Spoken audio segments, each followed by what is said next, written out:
another week, boys, and another Wednesday twab. To abilities and beyond, a look at the past, present, and the future of 3.0. We've got another update from our Sandbox team to dive into, this time exploring more about abilities and changes on the way to the subclass fun with the next expansion. Destiny 2's newest damage type, Strand, is arriving in Lightfall, and we're beyond excited for you to play around with it. But that's not why we're here today. No, we don't have any additional Strand gameplay details to share just yet. Instead, we'll be talking about some general ability updates and quality of life changes we're making in Lightfall and beyond. All right, so the road traveled and the path ahead. With the release of Arc 3.0 alongside Season of the Plunder, we completed moving all 3 light subclasses to the subclass 3.0 system. These updated subclasses allows player more customization and build crafting capabilities than ever before. Yeah, that's true. It's substantially better. Although we did lose Sunware. Still upset about that. Now that all 3.0 subclasses are out in the wild, we have some tuning work to do on the various systems connected to the subclasses. One such system is our core character stats. The amount of ability regeneration that the discipline, strength, and class ability specific stats provide hasn't been meaningfully touched since the launch of Shadowkeep. Since then, across aspects, fragments, exotic armor, armor mods, and weapon perks, there are a variety of ways to have powerful abilities with very high uptime. Oh boy.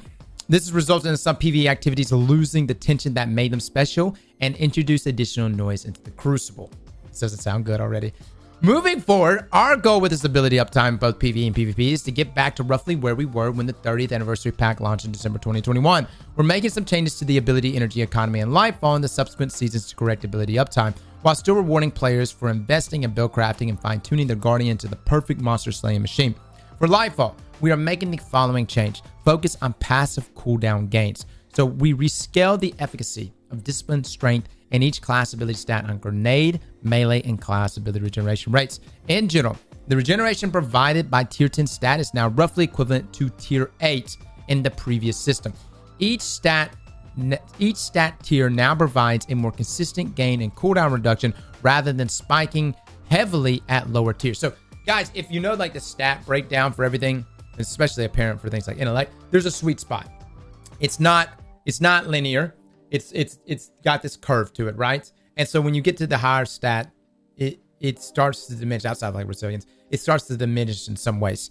Now Destiny 2 is a game about but hold on, let me just double back here. The big change. In general, the regeneration provided by a 10 tier stat is now roughly equivalent to a tier 8 stat in the previous system. So, long story short, cooldowns are becoming longer. Okay. Destiny 2 is a game about space magic, and your abilities will always be central to your combat loop. While this change looks like a lot on paper, we believe the build crafting improvements coming in Lightfall will more than make up for it. As a quick example, your legendary armor now has 3 type specific mod slots, up from 2. That can fit a wide variety of mods that are no longer restricted by elemental affinity. And that we did a video on this, what was it, 2 weeks ago, guys, where they talk about that. Overall, build crafting is becoming more simplified. Now, starting in Lightfall, you'll be able to run all the following ability energy generating mods at the same time and more frequently, and be able to socket multiple copies of each. Okay, Bomber, Outreach, Impact Induction, Utility Kickstart, Melee Kickstart, Grenade Kickstart, Invigoration, Installation, Innovation, Hands-On, Ashes, Assets, and Dynamo. These are all elemental, or were elemental locked. But it says right here, you can run these energy generating mods at the same time. So essentially releasing it from that elemental affinity, which is good. It's really good. Nothing annoys me more than having to swap to Stasis Gauntlets so that I can use Grenade Kickstart. You know what I mean? Being able to slot these means you can save overall materials as well. Now, additionally, armor mod energy costs have been reduced across the board. Okay, and artifact mods no longer need to be slotted into your armor, giving you more space to build craft to your heart's content. In fact, so much is changing and being added in Lightfall that we expect players will find unique combination of mods and perks that we didn't anticipate. In the coming seasons, we'll continue to tune the greater ability energy economy along with updates to specific ability potency to make them feel more powerful. So again, the concept of Lightfall, more ease of use, more freedom in builds, less, to some degree, less potency, unless we discover some stuff. Now, in Lightfall, we're also adjusting the base cooldowns of some grenade, melee, and class abilities. We're providing more detailed information in the patch notes when Lightfall goes live, but as a preview, with Lightfall, we're reverting the base cooldown changes to the dodge class ability that was implemented in hotfix 6.3.0.5, as we feel that their cooldown under the new stat scaling system is in a good place. So, marksman dodge base cooldown reduced from 34 seconds to 29 seconds. Gambler's dodge base cooldown reduced from 46 seconds to 38 seconds. So, hunters, you're getting a buff. So more dodge equals good. All right. So they're actually reverting that. There was a lot of hunters even asking, like, why was that even? I don't know. It was out of left field. I'll give you that.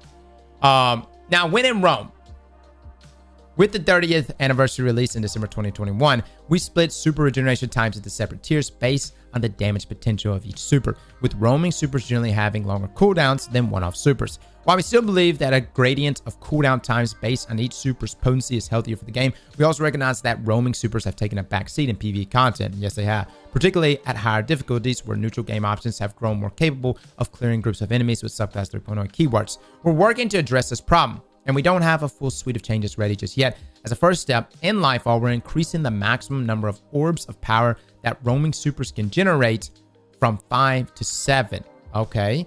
And reducing the number of orbs that burst supers create from 7 to 5. So they're actually going to be able to... I didn't even think Bungie could do that. Okay.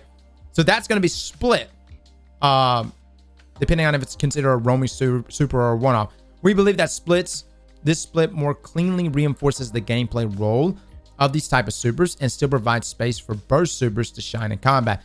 With future releases, we plan to do larger tuning passes to balance roaming super performance and higher tier combat. Honestly, you want us to use roaming supers more in things like Grandmaster content, you need more damage, in my opinion. The damage is just not enough. And things like, I think Dawnblade is a great example of this. With the subclass 3.0 change for Dawnblade, which I used to think was like one of the best ad clearing supers inside of PvE, just got completely destroyed. So that, I think, damage, potency, I mean, just a reversion of that would be a step up. Roaming supers increase the maximum number of orbs of power that can be created via defeating targets from 5 to 7. One-off supers increase the maximum number of orbs of power that can be created via defeating targets from 7 to 5. Note that orb power generation from Well of Radiance, Ward of Dawn, and both Shadow Shot variants is unchanged. All right, with that. Okay. All right. Okay, let's see if they actually buff the damage. We're also making a change to the only 3 supers. So the only 3 supers in our longest cooldown tier, reducing their base cooldown by 1 tier. So Hammer, Soul, Daybreak, and Spectral Blades base cooldown reduced from 1025 to now 916. That's a pretty big drop there. All right, so more frequency, and you're gonna see. I mean, I have not used hammers as often in so long because that cooldown is just terrible. But that's a pretty good drop. Will you still, like in a 3v3 trials game, will you get a hammer or a daybreak or spectral in time? Even in a 4-4 game? You know, depends on how fast the rounds are going, but and other things. I think you can probably still get it. I don't even know what the time is for the other tier, how close that brings it in. But yeah, it's still, I mean, you're getting a whole minute and some change knocked off. We'd also like to take this opportunity to detail a few ability-specific tuning changes coming with Lightfall. This is not a comprehensive list, which is always what we found in our patch notes, but it represents a portion of the major changes that we're making. First up, Ward of Dawn with 43.0. Ward of Dawn was reintroduced as a selectable super rather than being tied to Center Shield. As we introduce more objective game modes with the Crucible with Zone Control, Iron Banner Fortress, and Zone Capture Trials, it's become clear that Ward of Dawn is overperforming. We don't want to reduce its functionality in PvE content, and in general, we still want Ward of Dawn to be a strong option when you need to lock down a point on a map, but we're making a few changes to make dislodging players from a Ward of Dawn more realistic and normal play. So Ward of Dawn, the Ward of Dawn maximum health reduced from 13,500 to now 8,000. All right, so you could probably pop, with the right loadouts, you can pop a Ward of Dawn. Damage dealt to a ward by PvE combatants has been reduced to compensate. In general, Ward of Dawn's effective health in PvE should not meaningfully change. Okay. You know, again, this is easier to reach that 8,000 threshold in 6v6. We just got the C. Let's continue though. Standardize the damage dealt by each type of kinetic energy weapons against the ward itself. Previously, energy weapons did 2.5 times damage to Ward of Dawn, and kinetic weapons did 1 times damage. Now, regardless of damage type, all weapons do 1.5 times damage to the ward. All right. Okay. Armor of Light has been updated to reduce its potency in PvP. Maximum health reduced from 425 to 300. Oh my god. Now inherits Void Overshield's 50% PvE damage resistance. No longer negates precision damage. Ooh. Ooh. Well, there it is. What this really means is there's going to be a variety of ways to kill someone in a bubble. I'm pretty sure even a 1-2 punch shotgun melee combo can still live currently with Armor of Light, but this is easily going to take it out. Interesting here. They're saying this is going to have no change inside of PvE. So it inherits Void Overshield 50% PvE damage resist. And again, Overshields inside of PvE got a massive, or I say massive, but it did get a buff inside of PvE. It's definitely worth using Overshields inside of, not saying breakout, Icefall Mantle, but it is better. So, all right. Similarly, Thunder Crash is currently proving to be too difficult to counter or escape in high-level Crucible modes, and is too strong at both its pseudo roaming and shutdown roles. Our goal with these changes is to bring it in line without compromising on its fantasy of allowing you to be the missile. This also felt like a good opportunity to give Fist of Havoc a damage boost against PvE targets, so we're including that as well. So Thunder Crash, reduce maximum flight time from 5 seconds to 4.5 seconds, a whole half a second. Reduce size of the damage volume around the player while in flight by 20%, and push it further forward in front of the player to make flyby disintegrations more intentional. So you could still get it, and if you ever you pop your Thunder Crash, you can get multi kills, right? Like you can go by somebody, clip them, and then go to the target that you're actually trying to land on. Descent now begins earlier in flight. All right. Reduce landing detonation size versus players by 20%, unchanged versus PvE targets. Now, out of everything here listed, the biggest thing is going to be descent now begins earlier in flight. That was actually a reversion. Originally, I don't know if y'all remember, Thunder Crash came out. I can't remember if it was right after it came out, but it had a little too much potency at one point. They actually ended up implementing descent. It felt terrible, absolutely terrible. So depending on, this is a subjective change. Depending on how much that is, that would be the killer out of everything here.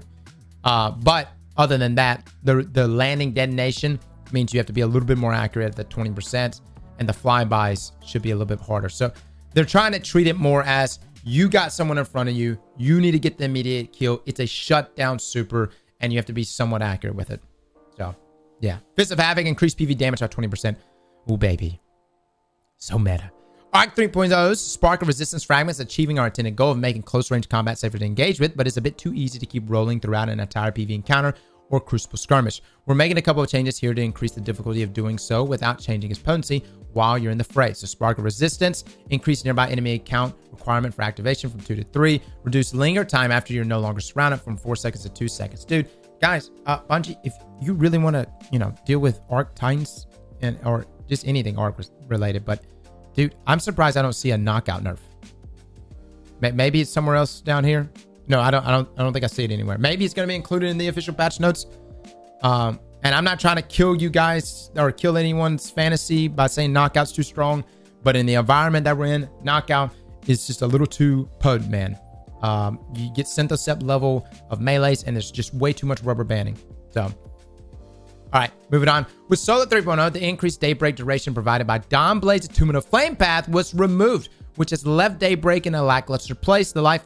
With Lightfall, in addition to the cooldown reduction detailed above, we're reducing its attack cost and increasing its damage output against PvE targets. Let's go! We were just literally talking about this. No freaking way. Daybreak super energy cost reduced from 10% to 6.5% per swing, increased PvE damage by 25%. Dawnblade is back on the menu, baby. Break out that Dawn chorus.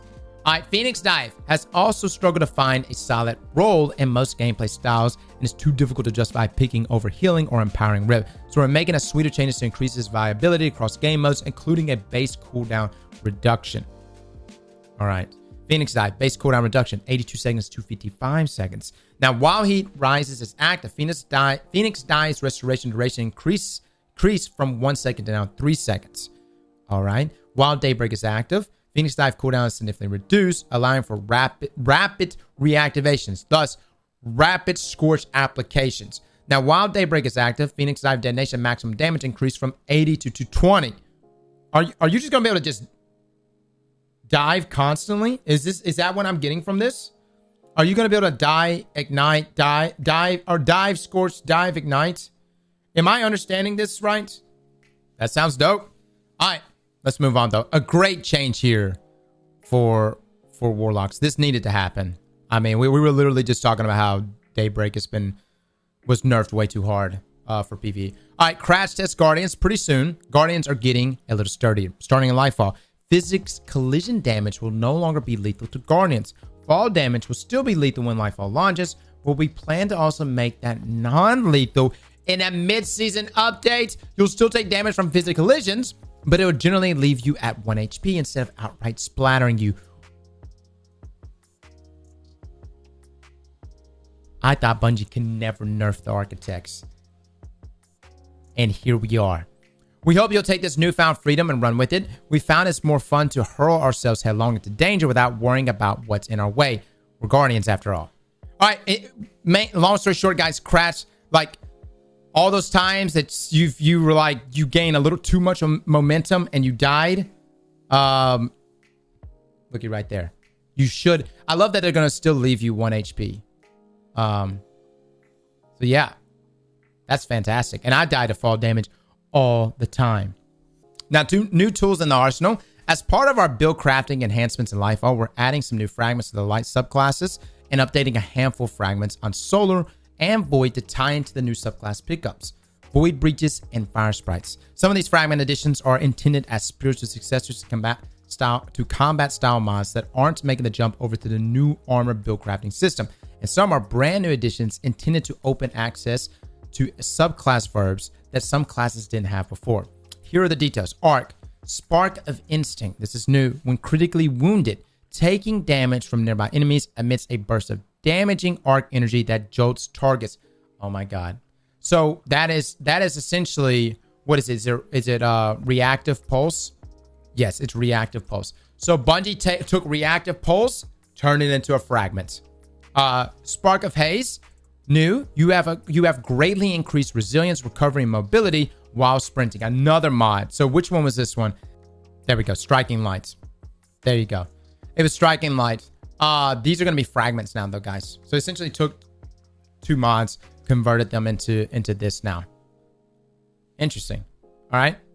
This right here is really good. When critically wounded, taking damage from nearby enemies emits a burst of damage arc energy that jolts targets. Dude, I don't think you need to be... So with this, you don't have to be charged with light. I wonder what the cooldown is for this.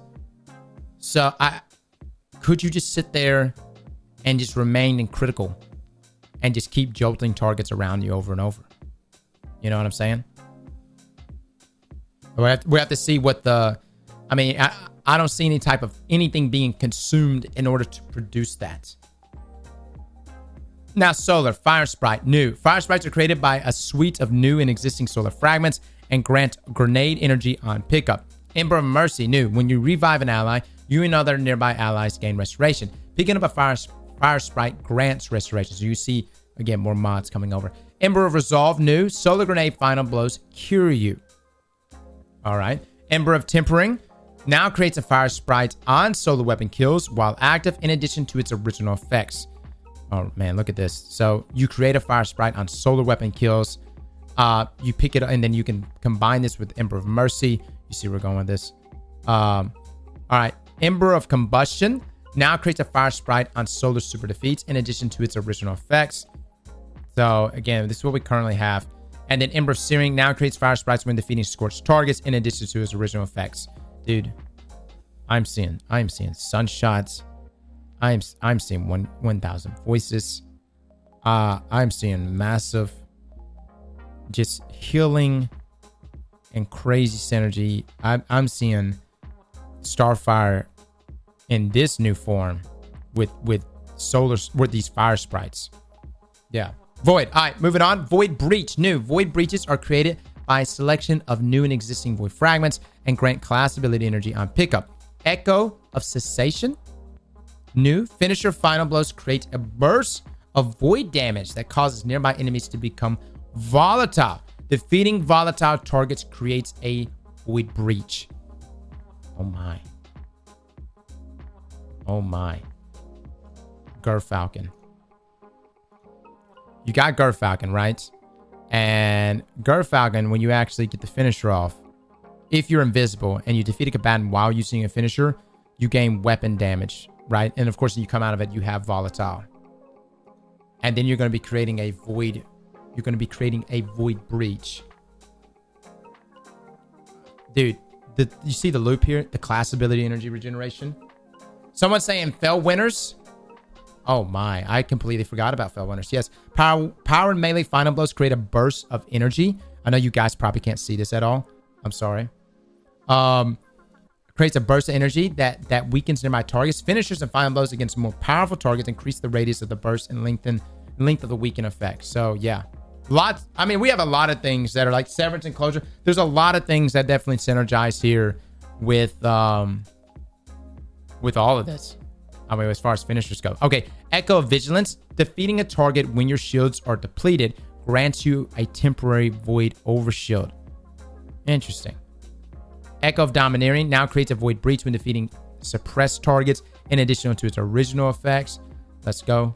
Let's Collective Obligation. Great pairing there. Echo of Harvest now creates a void breach when defeating weakened targets with precision damage in addition to its original effects. And Echo Starvation now grants Devour on pickup of a void breach in addition to its original effects. Oh my.